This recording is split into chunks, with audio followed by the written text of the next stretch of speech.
ओम शांति। आज का अव्यक्त महावाक्य 21 जनवरी 1972 से लिया गया है, जिसका शीर्षक है निरंतर योगी बनने की सहज विधि। जैसे एक सेकंड में स्विच ऑन और ऑफ किया जाता है, ऐसे ही एक सेकंड में शरीर का आधार लिया और फिर एक सेकंड में शरीर से परे अशरीरी स्थिति में स्थित हो सकते हो। अभी अभी शरीर में आए, फिर अभी अभी अशरीरी बन गए। यह प्रैक्टिस करनी है। इसी को ही कर्मातीत अवस्था कहा जाता है। ऐसा अनुभव होगा। जब चाहे कोई कैसा भी वस्त्र धारण करना व ना करना, यह अपने हाथ में रहेगा। आवश्यकता हुई धारण किया, आवश्यकता ना हुई तो शरीर से अलग हो गए। ऐसे अनुभव इस शरीर रूपी वस्त्र में हो। कर्म करते हुए भी अनुभव ऐसा ही होना चाहिए, जैसे कोई वस्त्र धारण कर और कार्य कर रहे हैं। कार्य पूरा हुआ और वस्त्र से न्यारे हुए। शरीर और आत्मा दोनों का न्यारापन चलते फिरते भी अनुभव है होना है। जैसे कोई प्रैक्टिस हो जाती है ना, लेकिन यह प्रैक्टिस इनको हो सकती है जो शरीर के साथ व शरीर के संबंध में जो भी बातें हैं, शरीर की दुनिया, संबंध व अनेक जो भी वस्तुएं हैं, उनसे बिल्कुल डिटैच होंगे। जरा भी लगाव नहीं होगा, तब न्यारा हो सकेंगे। अगर सूक्ष्म संकल्प में भी हल्कापन नहीं है, डिटेच नहीं हो सकते, तो न्यारेपन का अनुभव नहीं कर सकेंगे। तो अब महारथियों को यह प्रैक्टिस करनी है, बिल्कुल ही न्यारेपन का अनुभव हो। इसी स्टेज पर रहने से अन्य आत्माओं को भी आप लोगों से न्यारेपन का अनुभव होगा। वह भी महसूस करेंगे। जैसे योग में बैठने के समय कई आत्माओं को अनुभव होता है ना, यह ड्रिल कराने वाले न्यारी स्टेज पर हैं। ऐसे चलते फिरते फरिश्तेपन के साक्षात्कार होंगे।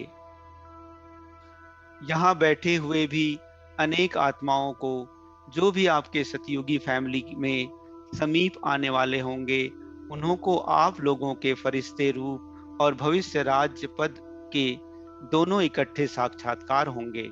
जैसे शुरू में ब्रह्मा में संपूर्ण स्वरूप और श्री कृष्ण का दोनों साथ साथ साक्षात्कार करते थे, ऐसे अब उन्हों को तुम्हारे डबल रूप का साक्षात्कार होगा। जैसे जैसे नंबरवार इस न्यारी स्टेज पर आते जाएंगे, तो आप लोगों के भी यह डबल साक्षात्कार होंगे। अभी यह पूरी प्रैक्टिस हो जाए तो यहाँ वहाँ से यही समाचार आने शुरू हो जाएंगे। शुरू में घर बैठे भी अनेक समीप आने वाली आत्माओं को साक्षात्कार हुए ना, वैसे अब भी साक्षात्कार होंगे। यहाँ बैठे भी बेहद में आप लोगों का सूक्ष्म स्वरूप सर्विस करेगा। अब यही सर्विस रही हुई है। साकार में सभी एग्जाम्पल तो देख लिया। सभी बातें नंबरवार ड्रामा अनुसार होनी है। जितना जितना स्वयं आकारी फरिश्ते रूप में होंगे, उतना आपका फरिश्ता रूप सर्विस करेगा। आत्मा को सारे विश्व का चक्र लगाने में कितना समय लगता है, तो अभी आपके सूक्ष्म स्वरूप भी सर्विस करेंगे। लेकिन जो इस न्यारी स्थिति में होंगे, स्वयं फरिश्ते रूप में स्थित होंगे। शुरू में सभी साक्षात्कार हुए हैं। फरिश्ते रूप में संपूर्ण स्टेज और पुरुषार्थी स्टेज दोनों अलग अलग साक्षात्कार होता था। जैसे साकार ब्रह्मा और संपूर्ण ब्रह्मा का अलग अलग साक्षात्कार होता था, वैसे अन्य बच्चों के साक्षात्कार भी होंगे।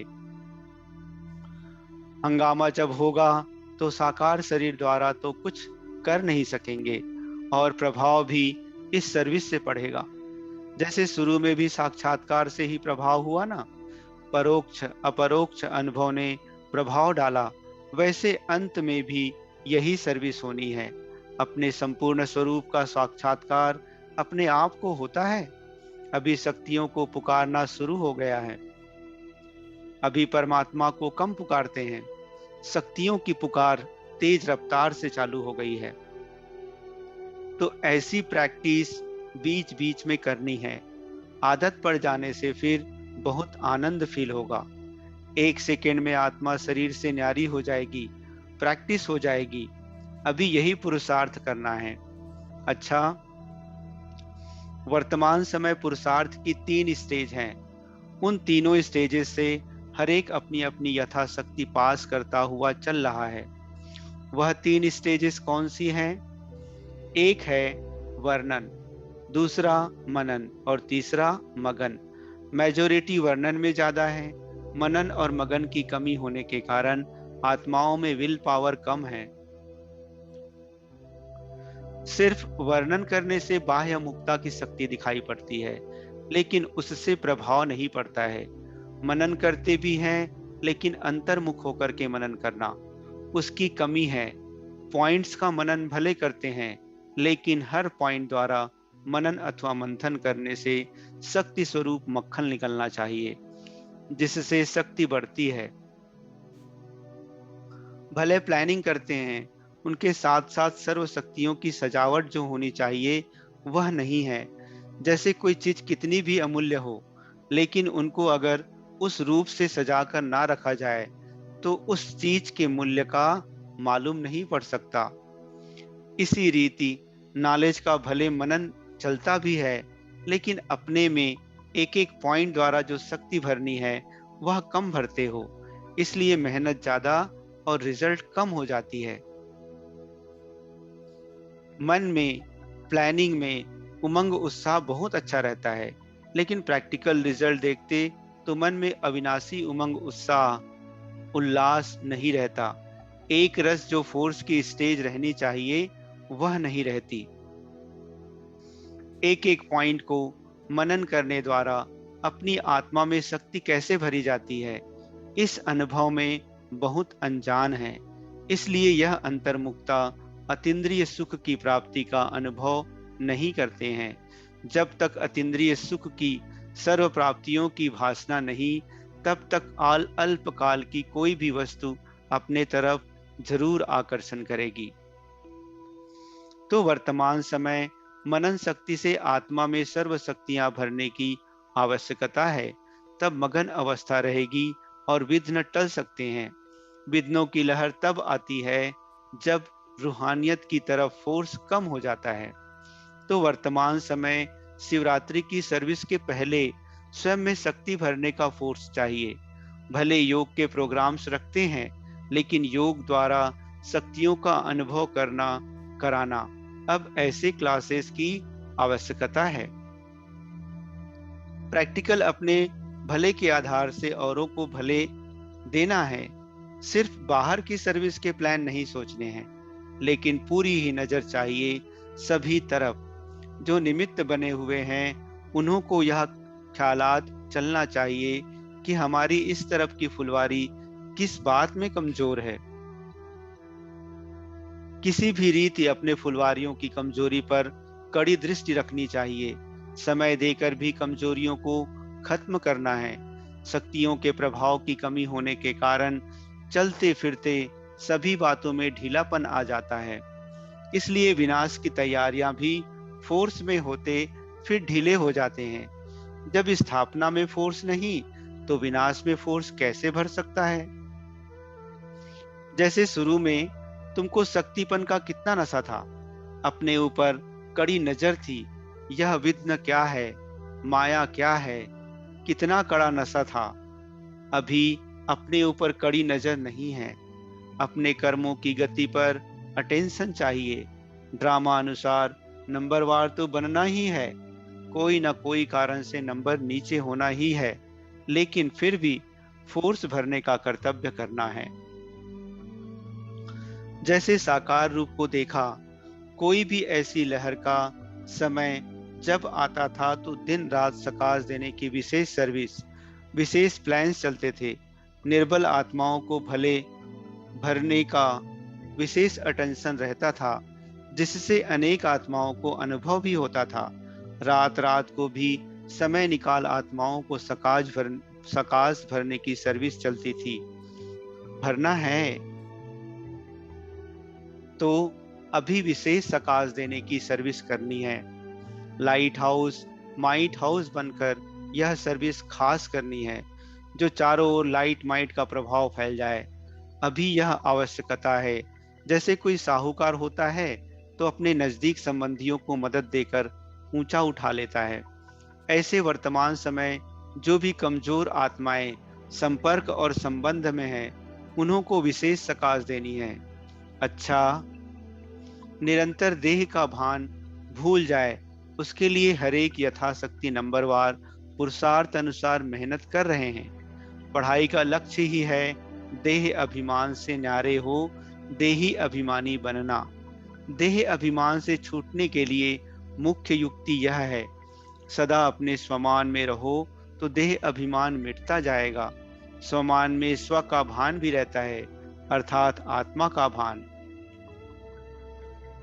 स्वमान, मैं कौन हूँ? अपने इस संगम युग के और भविष्य के भी अनेक प्रकार के स्वमान जो समय प्रति समय अनुभव कराए गए हैं, उनमें से अगर कोई भी स्वमान में स्थित रहते रहें तो देह अभिमान मिटता जाए। मैं ऊंचते ऊंच ब्राह्मण हूँ, यह भी स्वमान है। सारे विश्व के अंदर ब्रह्मांड और विश्व का मालिक बनने वाली मैं आत्मा हूँ, यह भी स्वमान है। जैसे आप लोगों को शुरू शुरू में स्त्रीपन के देह के भान से परे होने का लक्ष्य रहता था।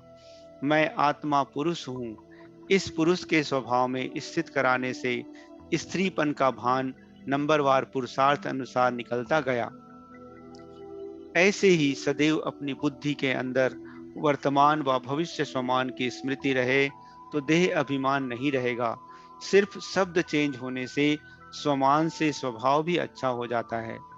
स्वभाव का टक्कर होता ही तब है जब एक दो को स्व का भान नहीं रहता। तो स्वमान अर्थात स्व का मान, उससे एक तो देह अभिमान समाप्त हो जाता है और स्वभाव में नहीं आएंगे। साथ साथ जो स्वमान में स्थित होता है उनको स्वतः ही मान मिलता है। आजकल दुनिया में भी मान से स्वमान मिलता है ना। कोई प्रेसिडेंट अर्थात राष्ट्रपति है, उनका मान बड़ा होने के कारण स्वमान भी ऐसा मिलता है ना। स्वमान से ही विश्व का महाराजन बनेंगे और उनको विश्व सम्मान देंगे। तो सिर्फ अपने स्वमान में स्थित होने से सर्व प्राप्ति हो सकती है।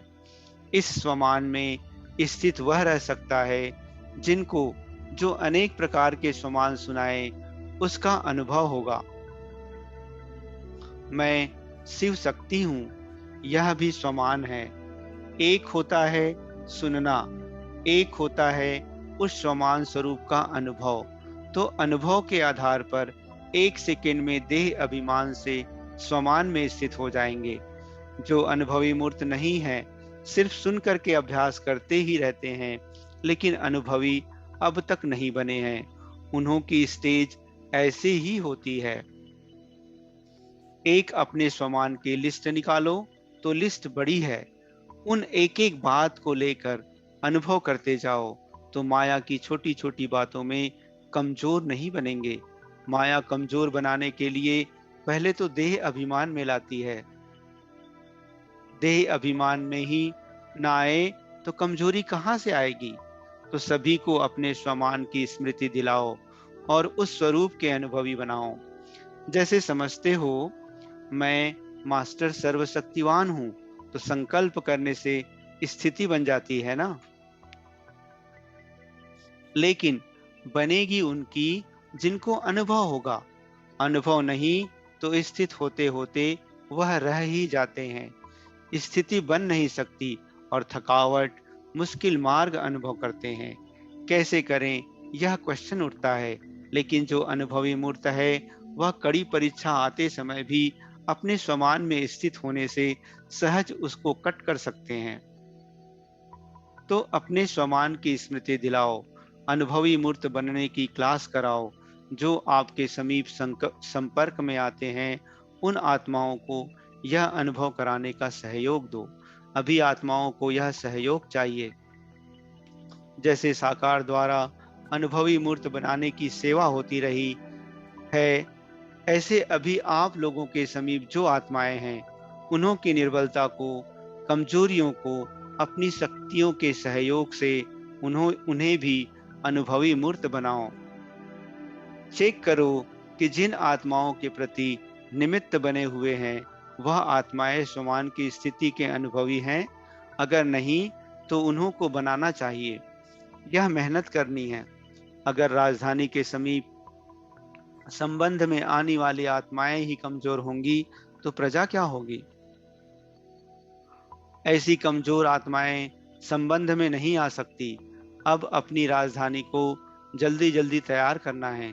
पिछली प्रजा तो जल्दी बन जाएगी, लेकिन जो राजाई के संबंध में संपर्क में आने वाले हैं, उन्हों को तो ऐसा बनाना है ना। ऐसा ध्यान हर एक स्थान पर निमित्त बनी हुई श्रेष्ठ आत्माओं को देना है। मेरे संपर्क में आने वाली कोई भी आत्मा इस स्थिति से वंचित ना रह जाए, यह ध्यान रखना चाहिए। खुद ही अपने में कोई शक्ति का अनुभव अगर नहीं करते हैं, तो औरों को क्या शक्ति दे सकेंगे? जो आत्माएं चाहती हैं, समीप आती हैं, समय देती हैं, सहयोगी बनी हुई हैं, ऐसी आत्माओं को अब माता पिता द्वारा तो पालना नहीं मिल सकती, इसलिए निमित्त बनी हुई अनुभवी मूर्तियों द्वारा यह पालना मिले। अगर यह चेकिंग रखो, तो कितनी आत्माएं ऐसी शक्तिशाली निकलेंगी। आधा हिस्सा निकलेंगी। जिन्होंने डायरेक्ट पालना ली है, उन्हों में फिर भी अनुभवों की रचना भरी हुई है। औरों की यह पालना होनी आवश्यक है। तो हर एक टीचर को अपने क्लास का यह ध्यान रखना चाहिए। अच्छा, ओम शांति।